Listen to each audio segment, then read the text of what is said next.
Hey everyone, Professor Ray here. I'm doing another video solution. This is activity 8. Looks like a toy cannon being shot from a ceiling downwards. Yeah, I think this is kind of a hard one. I think it was a level 5, right? The other levels go from 1 to 5. This will be a level 5, at least how we're going. So maybe this will help it bring down to like a level 3. I don't know. We'll see.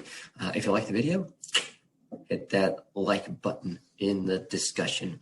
All right, we have a toy cannon anchored to the ceiling, and it shoots downwards at 1.4 meters per second. So it's shooting the ball downwards. And after 0.1 seconds, after a certain amount of time, what's the displacement of the ball? Right. So I have something up here.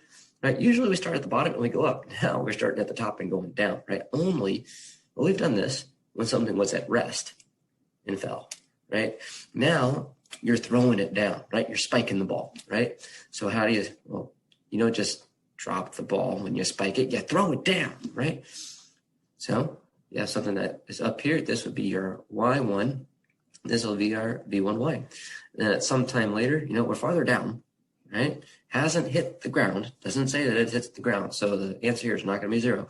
It's some time later before it hits the ground. Maybe I should be added to this to make it a little more clear. But you're going to be moving faster, right?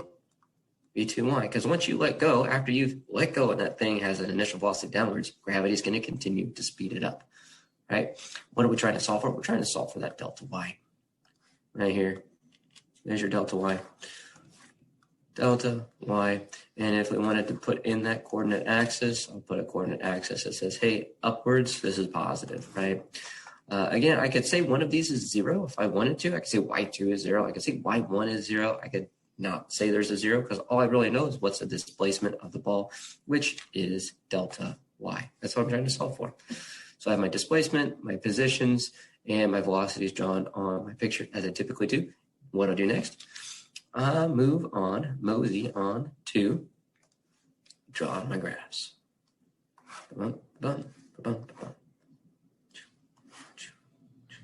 Okay, so from here, how am I going to do this? I want a velocity in the Y. I want an acceleration in the Y. How do I do it? The same way I always have. So this is free fall. Free fall, one of these graphs we always know, which is acceleration. Acceleration is always negative 9.8 meters per second squared constant for free fall, which means I have to have a Y velocity that looks like this. It doesn't mean this is what it starts at, right? What I mean by looks like this is this has a negative slope, right? This is a negative slope of negative 9.8 meters per second squared, right? So I can have something that looks like this, looks like this, looks like this, right? Those are the options. Anywhere on here, this is a negative slope. Let's look at this. Look at this right here. My initial velocity is negative, right? It has a value to it. That means my initial velocity is negative, which means I have to have something that looks like this. Have to. Absolutely have to, because it's my negative slope. If I had anything that was flat, that would be a slope of 0. Not going to happen, right? Because it's gravity. You have a slope that's upward, but that's positive. Gravity's not positive. Gravity's pointing downward, which is negative. I have to have something that's pointing downwards. All right. So let's see. When I'm looking at this, I want to solve for delta Y. So solve for delta Y. I need to do the area under the graph once again. Here we go.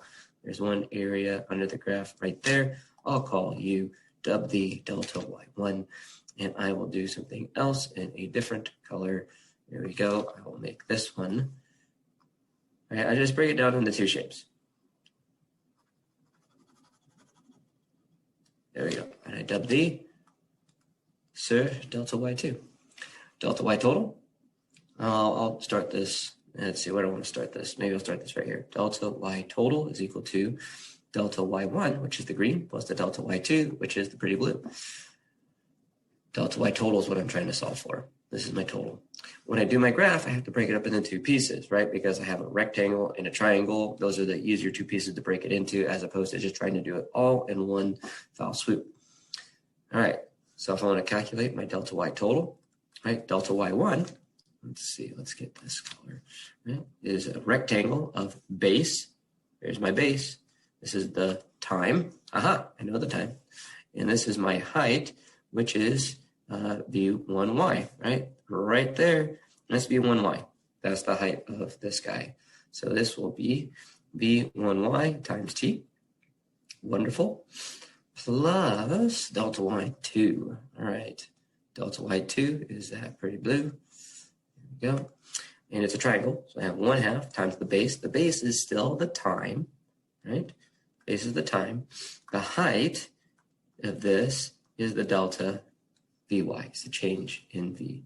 Delta Vy. All right, so if I'm trying to solve for what the y total is, let's go through this. I know V1y, that's negative 1.4 meters. I know my time, but I don't know what that delta Vy is. Where do I get that? I get that from my trusty old friend acceleration graph, right there. Same thing, rinse, rather, repeat, delta Vy. Delta Vy is equal to, let's see, this is base, which is time, times height, which is g. All right, and guess what? I know both of those. So I make a substitution. This Tg is going to go in right there for that delta Vy.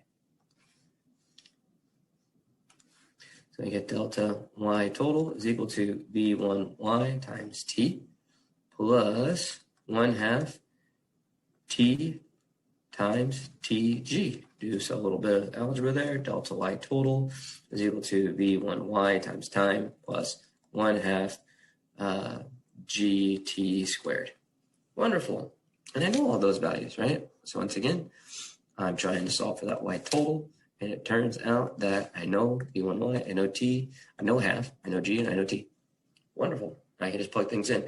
You may be like, well, why didn't we just use that equation at the start? That's a kinematic equation. We could have, right? But that's not how I teach this, because we miss out on all this practice on where do these equations come from? Where do those kinematic equations come from? They come from modeling lines, or they come from calculating areas under the graphs, right? That's where it comes from. And it's important for us to realize that these equations aren't just there. And of course, they're nice tools to use, and you can just plug things in and there you go. But then you don't know any of the physics that's going on in the problem, right?